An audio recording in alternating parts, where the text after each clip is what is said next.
In the US, communism is a dirty word, and by extension, so is socialism. That is until Bernie Sanders came along. But he wasn't arguing for Chinese-style socialism, which is evil, all things considered. Sanders is just promoting equality, which is not what the CCP is about at all. The only aspect of communism that the CCP actually cares about is the centralist power part. Power at the top, maintain it at all costs. That is the only communist thing that they subscribe to. Whereas Bernie, he actually tried to pursue the nobler aspects of communism or socialism. Whatever. I'm not the only one to conflate the two. It's just a gradation where one has a slightly worse connotation than the other. Unless you're in the US, then they're both equally abhorred.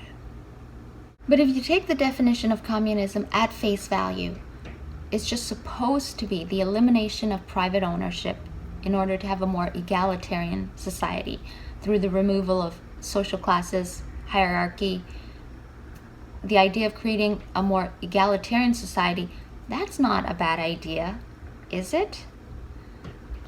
The problem is the theory of communism has never, ever been fully actualized in any real-life example.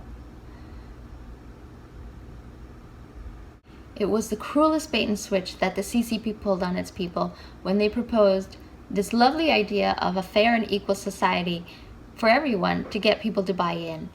But then, oh, what a surprise, they didn't mean what they said. What they really meant was they wanted unobstructed power and to rule arbitrarily with no accountability whatsoever.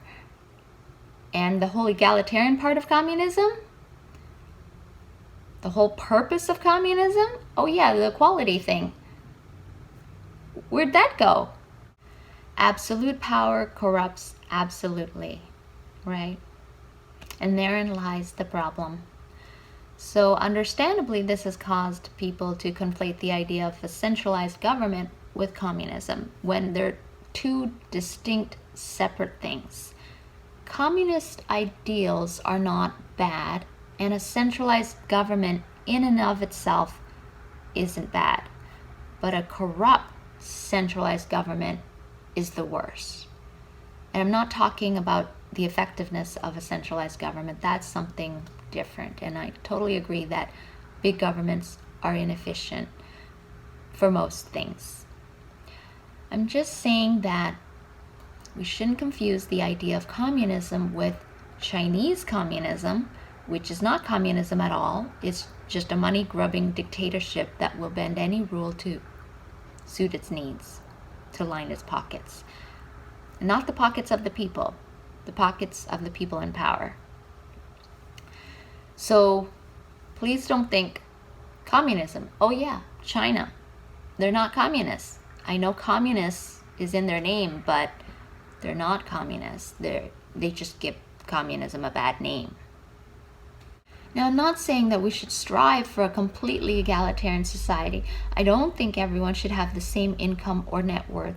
No, I don't think income disparity is the problem. I think the problem is too many people and children don't have their basic needs met. Let's think hypothetically. If everybody was lifted above the poverty line, who would then care how many billionaires there are in the world or how much wealth is concentrated in the top 1%? Would it bother you? It wouldn't bother me. Who would care if your child gets to eat tomorrow and the day after and the day after? That's all that really matters to us as individuals. I think we wouldn't be seeing so much division, anger, and protests if people weren't starving and homeless.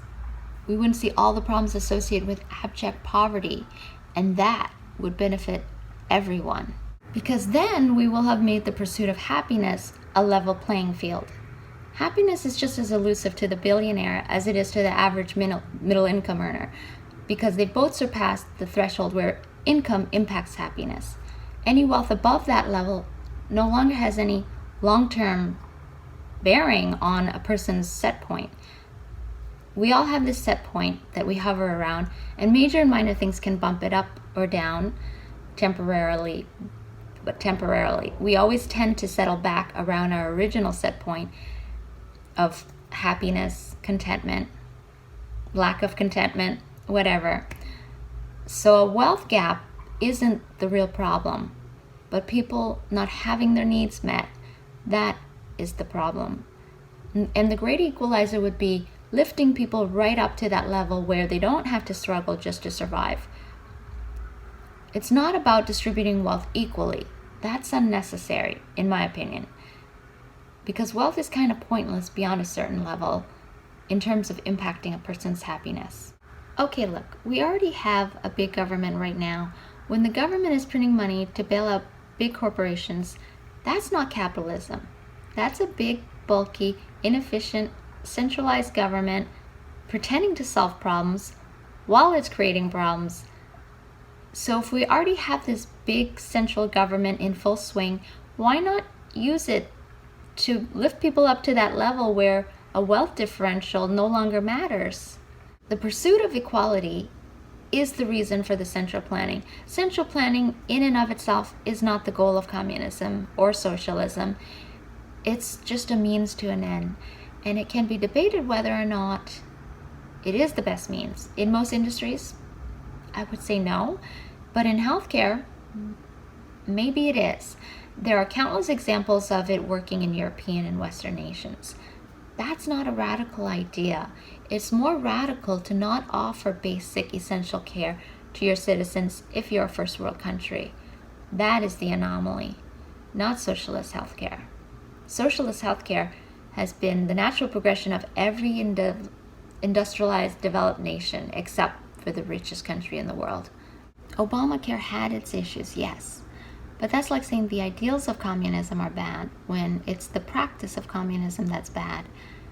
So let's not throw the baby out with the bathwater just yet. Should any family have to go bankrupt over medical bills? I would hope we could all answer no to that. So what's the solution? Privatized healthcare isn't working, and it's wasteful. And there's a better way, which I got to experience in Canada. Less is spent per person, everyone's covered, and nobody has to set aside hundreds of thousands per month just to have insurance, which oftentimes isn't even good insurance. Less and less people have an employer to help them with this insurance, and more people are in this boat of having to fork over hundreds and thousands if they have a family. So when your insurance costs more than your rent or mortgage, how does that make any sense?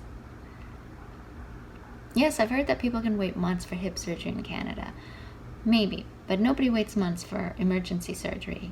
And nobody files bankruptcy for said surgery. I understand the merits of a free market, and I do consider myself a capitalist. Yes, I am. And as a capitalist, can I make the argument that some things do better under a socialized central system? I'm not saying that the billionaires of the world have to give up their private fancy healthcare. Hey, if you have the money, you can build your own private fancy hospital, okay? And look at the cosmetic industry. They don't have insurance, but they're alive and well and thriving, so nobody has to give up anything.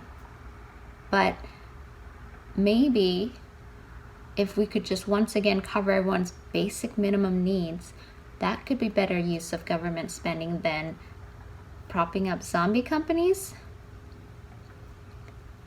The money is being spent either way, so maybe use that instead to alleviate social unrest rather than fuel it.